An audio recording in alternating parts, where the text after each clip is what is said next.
आपके साथ मैं हूं चित्रा सिंह और अब आप जुड़ सकते हैं मेरे सोशल मीडिया प्लेटफॉर्म से भी नीचे दिए गए सोशल मीडिया हैंडल के जरिए। तो चलिए बुलेटिन की शुरुआत कर लेते हैं। जो है एनसीईआरटी 8वीं क्लास की नई बुक पर रातों रात रोक लग गई। शिक्षा मंत्रालय के दखल के बाद national council of educational research and training ने 8वीं सोशल साइंस की किताब का डिस्ट्रीब्यूशन बंद कर दिया। यह फैसला सोशल साइंस के एक चैप्टर पर सुप्रीम कोर्ट के संज्ञान के बाद लिया गया। अब फिर से एक्सपर्ट्स किताब पर चर्चा करेंगे और एक प्रक्रिया के बाद विवादित चैप्टर को फिर से लिखा जाएगा। बुधवार को सुप्रीम कोर्ट ने एनसीईआरटी की कक्षा 8 की किताब में जुडिशरी में करप्शन चैप्टर पर चिंता जताई। चीफ जस्टिस ने कहा कि दुनिया में किसी को भी न्यायपालिका को बदनाम करने की इजाजत नहीं दी जाएगी।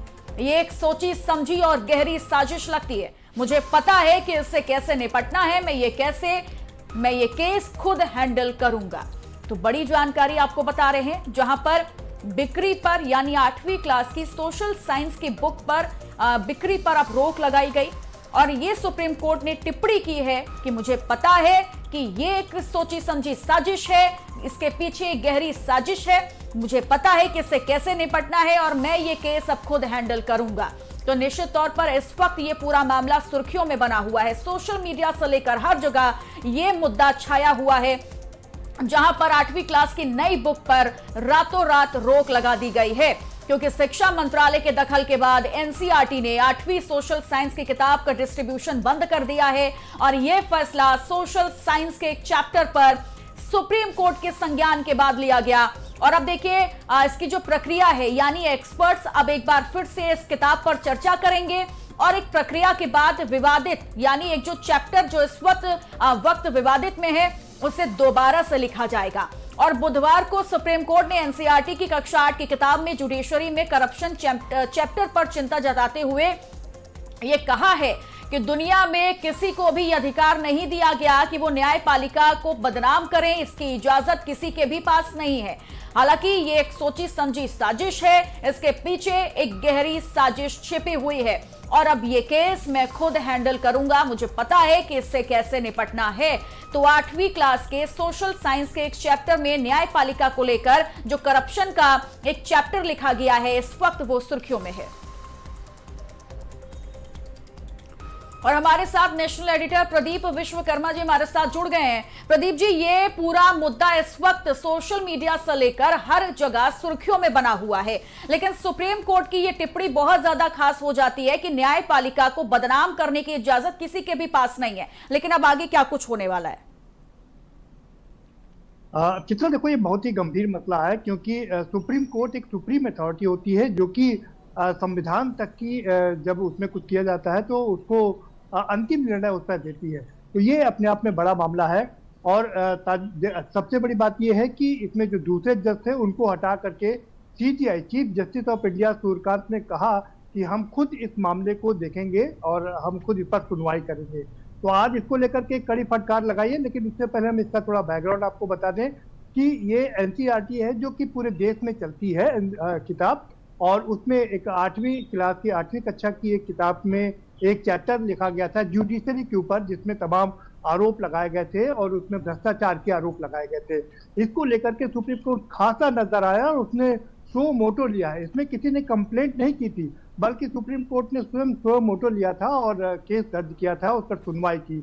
हालांकि एनसीईआरटी ने सुप्रीम कोर्ट के रुख को देखते हुए माफी मांग ली थी और कहा था कि वो इस चैप्टर में संशोधन करेंगे। लेकिन आज जब सुनवाई हुई तो इसको लेकर के जो टिप्पणी आई है वो बहुत ही महत्वपूर्ण है।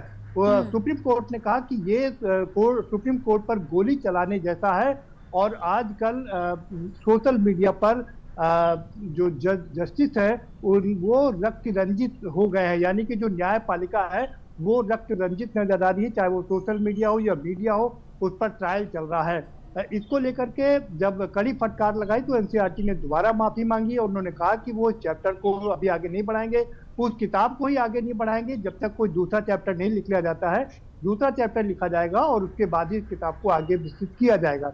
लेकिन बड़ी बात है कि सुप्रीम कोर्ट ने इस पर भी अपने आप को कंट्रोल नहीं किया। सुप्रीम कोर्ट ने आगे जाकर के कहा कि ये कोई मामूली मामला नहीं है और आपने माफी सवाल तो ये भी है ना प्रदीप जी, देखिए एनसीईआरटी अब माफी मांग रहा है। एनसीईआरटी अब ये कह रहा है कोर्ट के सामने कि अनजाने में गलती हो गई है, आगे से ऐसी गलती नहीं होगी, संशोधन किया जाएगा। लेकिन ऐसा हुआ क्यों? जब इस चैप्टर को लिखा जा रहा था तो निश्चित तौर पर पता होगा कि क्या लिखा जा रहा है, क्या जानकारी, और करप्शन के तौर पर आप क्या जानकारी बच्चों तक पहुंचाने की कोशिश कर रहे हैं। तो ऐसी नौबत आई ही क्यों कि आपको माफी मांगनी पड़े कोर्ट के सामने और कोर्ट को फटकार लगानी पड़ी एनसीईआरटी को?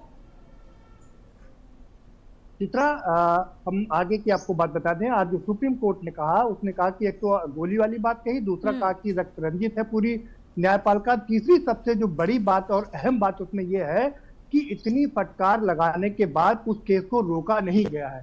हालांकि एनसीईआरटी ने कहा कि हम माफी मांगते हैं, लेकिन उसके बावजूद उन्होंने कहा कि हम आपको माफ नहीं कर सकते। इस बात का पता लगाना पड़ेगा कि इसके पीछे है कौन, किसने इस तरीके से काम किया है, इसके पीछे की साजिश क्या है, इसका पता लगाना होगा। तो ये हम कह सकते हैं कि अभी इस पर सुनवाई बंद नहीं होगी, इस पर सुनवाई लगातार जारी रहेगी। सुप्रीम कोर्ट खुद चीफ जस्टिस ऑफ इंडिया इस पर खुद नजर बनाए हुए हैं और इसको लेकर के आगे भी वो सुनवाई इस पे करते रहेंगे।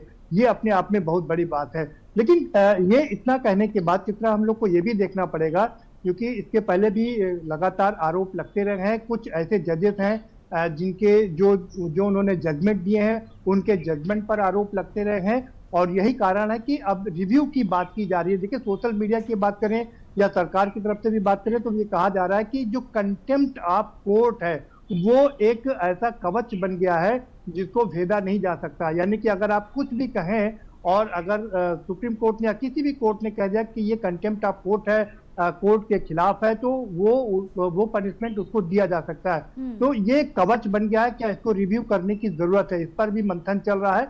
तो इसलिए सुप्रीम कोर्ट, ये अच्छी ठीक बात है कि उसको अपनी गरिमा का ख्याल रखना चाहिए और इस तरह की जो बातें हो रही हैं उसे अपने आप को बचाए रखना चाहिए। लेकिन इतना कहने के बाद ये भी कहना जरूरी है कि क्या अब ये समय आ गया है कि जुडिशरी को खुद से भी अपने आप में संशोधन करना पड़ेगा, कुछ चीजों को और बेहतर करना पड़ेगा। क्योंकि जिस तरीके से बाकी सारे विभागों में संशोधन हो रहे हैं, रिव्यू हो रहा है, तो क्या सुप्रीम कोर्ट को भी रिव्यू करना पड़ेगा कि आखिर गलतियां कहाँ हो रही हैं, क्यों आज सुप्रीम कोर्ट पर इस तरीके से लोग उंगलियां उठा रहे हैं। मीडिया भी, सोशल मीडिया इस पे भरा पड़ा है। इस पर भी सुप्रीम कोर्ट को थोड़ा सा ध्यान रखना पड़ेगा। कंटेम्प्ट ऑफ कोर्ट एक बहुत बड़ा हथियार है, एक लेथल वेपन है कोर्ट के पास में, जो किसी पर भी लगाया जा सकता है। लेकिन इन सब के बावजूद एनसीईआरटी ने जो किया है वो ठीक नहीं है। हालांकि एनसीईआरटी ने माफी मांग ली है, उन्होंने कह दिया कि लेकिन ये गलती कहां से शुरू हुई है, ये जड़ इसकी कहां से शुरू हुई है, इसका पता लगाना भी बहुत जरूरी है।